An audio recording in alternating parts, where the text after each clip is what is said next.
We continue now at the top of Daf Mem Gimel Amid Beis and Meseches Eruvin. This is Eruvin Daf 43b. It's the middle of a brisa. Let's say a person says he's going to be a Nazir when Mashiach comes. So it says that on Shabbos and Yontiv, you can assume Mashiach has not come on Shabbos and Yontiv. He can still drink wine. However, v'asar lishtos yayin kol yemos hachol. It is forbidden for him to drink wine on weekdays because maybe, as Rashi says here, Dil Ma'asi, maybe Mashiach came, and therefore he's a Nazir. So the Gemara now returns to the issue at hand. If you say that there's a problem of tchum even above 10 tefachim from the ground, that's why we can assume Mashiach does not come on Shabbos and Yontiv, because it's going to be a tchum problem. Mashiach is going to have to come from outside the tchum, can't travel from that far, and therefore you can assume there's no Mashiach coming on Shabbos or Yontiv.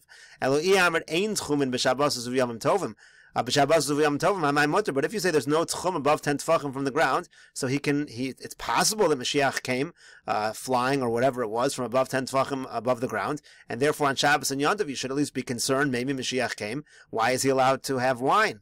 So the Gemara says, no, it's a totally different reason. Shani Hasam, it's different over there. Diyamar Kra, Hine Anochi Sholech Lachem, it's Eliyahu Navi V'Gomer. It says that Eliyahu Navi is going to come basically before, let's say the day before Mashiach comes, to inform us that Mashiach is coming. Rashi says, Lifnei Bo Yom Hashem, Lifnei Bias Ben David, Yavo Eliyahu Levaser. Eliyahu Navi is going to come and inform us that Mashiach will be coming. So therefore, that's the way we know that Mashiach is not going to come, because Eliyahu Navi has not come on Friday.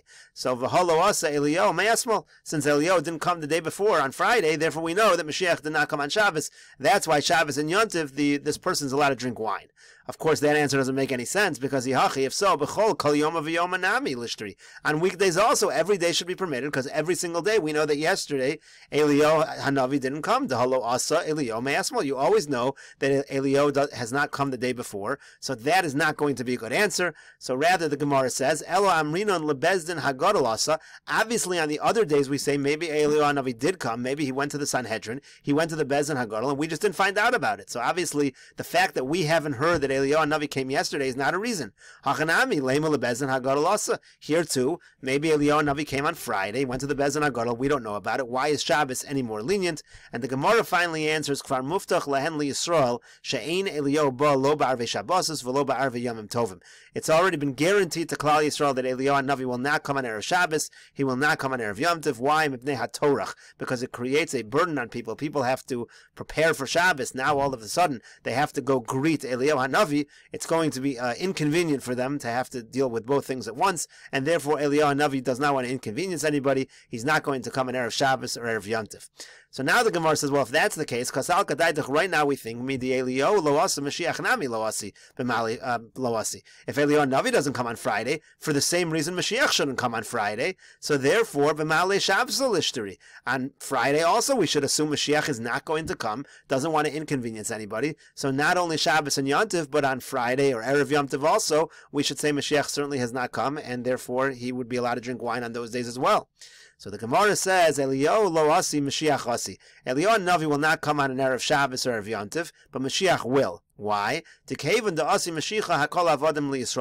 Mashiach comes, all the nations become servants to Klal Yisrael, and it's much easier to prepare. If you have an army of Avodim, they can help you prepare. Avodim heim li Yisrael, they are Avodim for Klal Yisrael, and therefore Mashiach can actually come on Erev Shabbos or Erev Yom Tov. Gemara says still, B'chad b'Shabbat lishteri. What about on Sunday? On Sunday, we should assume Eliyahu Navi cannot come on Shabbos, because he's coming from outside of the Tchum, and therefore Mashiach will never come on Sunday. So on Sunday, this particular individual should assume he's not a Nazir, and he should be allowed to drink wine. The Gemara says, Lifshat minad de'ein tchumin. We should conclude from here that there's no tchum above 10 tefachim from the ground, and therefore Eliyahu Navi could come on Shabbos, because he can come from outside the tchum, and that's why Sunday is, that's why it's possible for Mashiach to come on Sunday.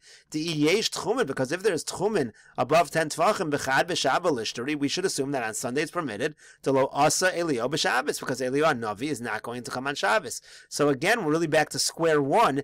If there is no problem of, if there is a problem of tchum, then suddenly Sunday should now be permitted, and that's not the case. So it should seem to prove that there's no tchum above 10 tefachim. We still have a raya.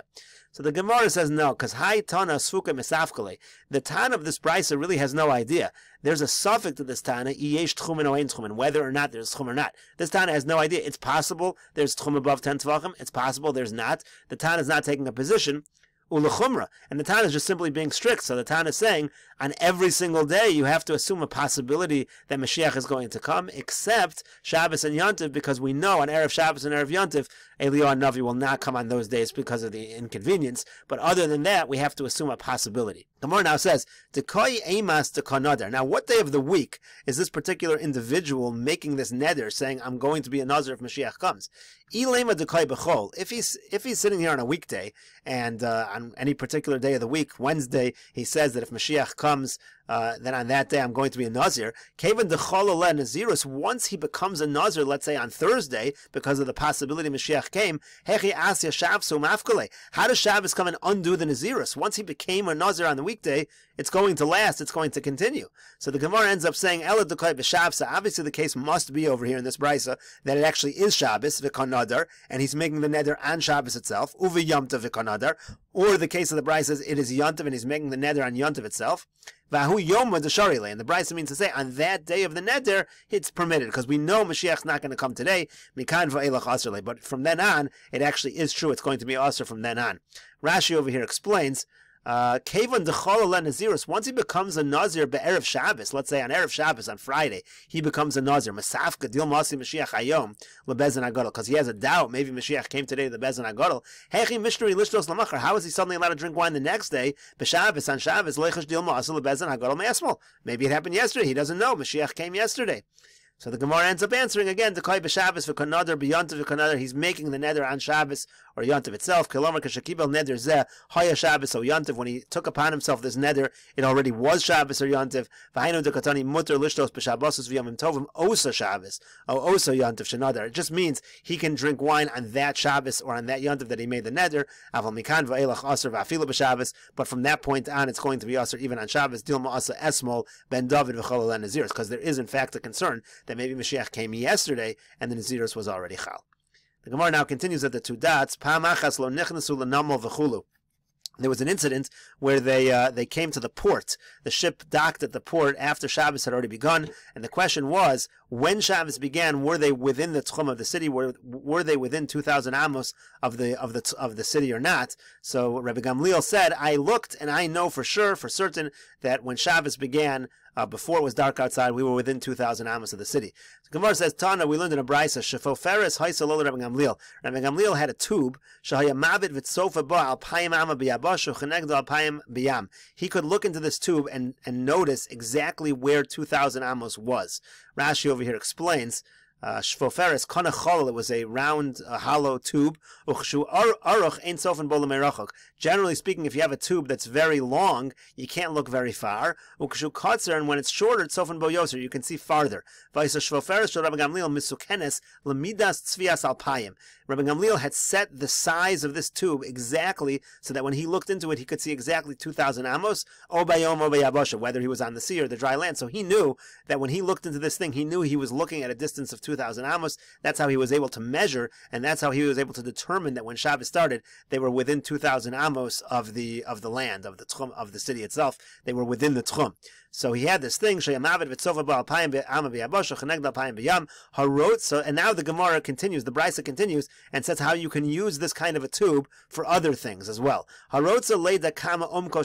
example, let's say you want to know how deep a valley is. Maybe you can bring this kind of a tube and look into it. And you can use it to determine the depth. And Rashi over here says,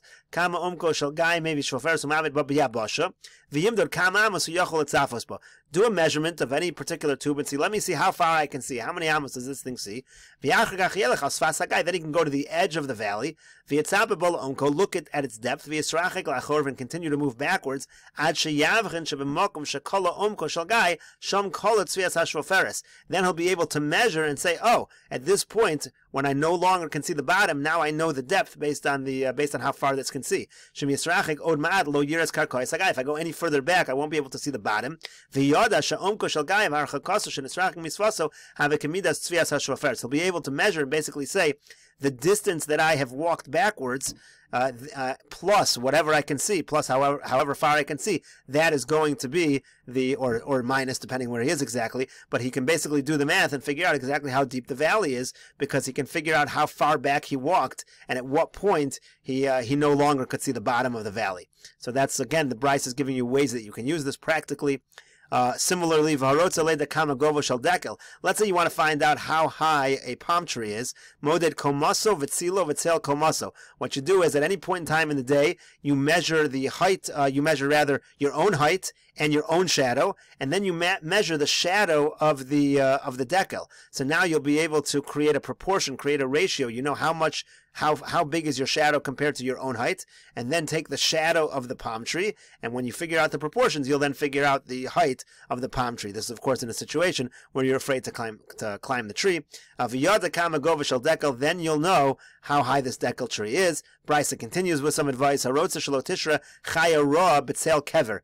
say you have a grave site, and you don't want a wild animal to take shade in the monument that you have at the kever. At a hot point in time in the day, the animals would find a place to take shade, and if the animal were to take shade at the area where the grave is, we're afraid the animal's going to dig up the grave. So how do you build the monument? How do you build whatever you're placing by the grave site? How do you build it in a way where there's no shadow at the hottest point in time in the day?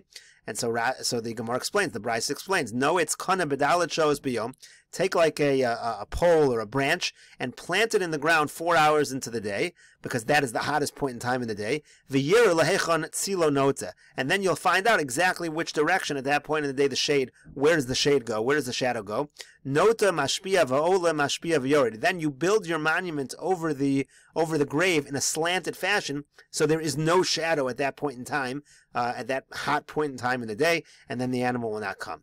Nechemia braid the Rav Chani Loi mishchasei shemaitin. Gemara has a story here. Nechemia, the son of Rav Chani Loi, he was getting involved in his mind, in his sugya of learning. V'nafak chutz l'tchum. He ended up walking and thinking to himself and learning, and he ended up walking outside of his tchum. So Amar le Rav Chisda Rav Nachman. So Rav Chisda said to Rav Nachman, Nechemia talmidcha shari b'tzar. Your student Nechemia is in pain right now. He's stuck and he can't move at all. So what can we do halachically to get him out of this situation and bring him back into the tchum? Amar lo, so Rav Nachman said back to Rav Chisda, Asei lo mechitza shel b'nei adam, make a wall, make a set of wall using people, make a mechitza of people, v'yichones, and then he'll be able to use the wall, and he'll be able to enter. Once you build a wall, so then he's like in an enclosed area, and then he'll be able to traverse the entire area of the enclosed area, and then he'll be fine, he'll be able to return to the tchum. So Yosef Rav Nachman bar Yitzchak achorei de Rava. Now Rav Nachman bar Yitzchak was sitting behind the Rava. V'Yosef Rava kamei de Rav Nachman, and Rava was sitting in front of Rav Nachman. They used to sit like Talmidim in circles around the teacher. And so the point is that Rav Nachman bar Yitzchak was maybe a younger student, so he was behind. He was in a back row. He was behind Rava, and Rava was sitting right there in the front, and he was listening to this whole conversation between Rav Chisda and Rav Nachman. So Amar le Rav Nachman bar Yitzchak le Rava. Rav Nachman bar Yitzchak said to Rava, "My kami boy le Rav Chisda." What was Rav Chisda's difficulty? Why was he bothered by the situation, and he could not think of the solution, or he did not think of the solution that Rav Nachman thought of, or maybe did not agree with that solution? What is the issue that Rav Chisda had? If there were certainly enough people to create this mechitza, maybe he was not sure whether the halacha is like Rabbi Gamliel or not. Rashi here explains. There were many people who could walk outside the tchum, who had a different tchum. Maybe they made an erev tchum, so they were able to walk to that area. There were plenty of people available. And they would be able to stand there and create a mechitza from the area where this person was until the area of the tchum. That was not an issue. But his issue was halacha Rabbi Gamliel de lahanu le mechitzos shelo shavas ben mibod yom. The issue is this mechitza even going to work? If he didn't create his makom shvisa within these walls before Shabbos, maybe he's no longer allowed to walk around in the entire surrounded area. That's what we said before by dir v'sar. Or maybe no, everyone knows that halacha is like Rabbi Gamliel by dir v'sar, and there's no problem at all. He could certainly walk around in the entire enclosed area, even though those walls were not there before Shabbos.